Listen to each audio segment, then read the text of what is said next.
So today we're going to be going over where to identify your water meter. It can be in a number of different locations. This one happens to be out by the curb in the parkway.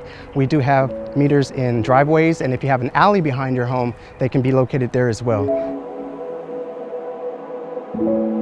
And so now I'm going to be going over how to open your meter box. If you have a set of blue handle pliers, you can actually open it pretty easily. So you'll just stick the end of the pliers in here, you'll lean on it, watch out for your hands, and you'll just lift the lid out.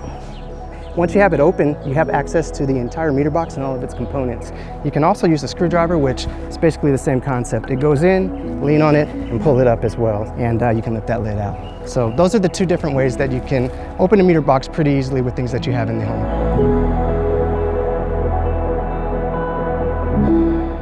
So let's take a look inside of the meter box. So inside of a meter box, obviously you have the meter itself.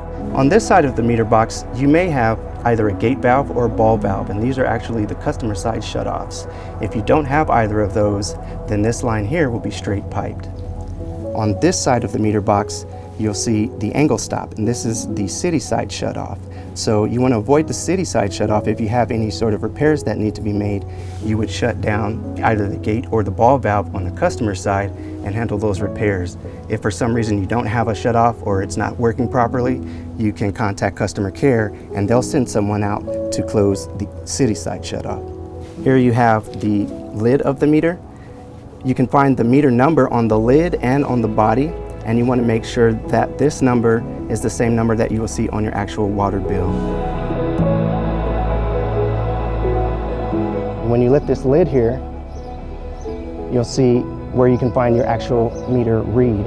So you'll be reading this from left to right, and this is actually the leak indicator, and right now it's stationary, so there's no water moving through. If this leak indicator starts to move, you can actually see it start to spin as it's doing here. So as it's turning, that indicates that water is flowing through the meter and headed somewhere on the property. So that's the best way to identify whether or not you have a leak on the property. If you come out to this leak indicator and it's moving, something's leaking somewhere if you're not already using water. And so here we have a house valve. This here, if you had any sort of leak and you were trying to identify it, you can actually turn this handle down and stop flow. If that flow at the meter stops, then you know it's inside of the home, in which case you can troubleshoot inside of the home. If it continues, there may be a leak in the irrigation line, so you would turn off the irrigation shutoff and see if it stops. Go back to the meter, check the leak indicator, and if it continues to spin, you may have a leak in your main line.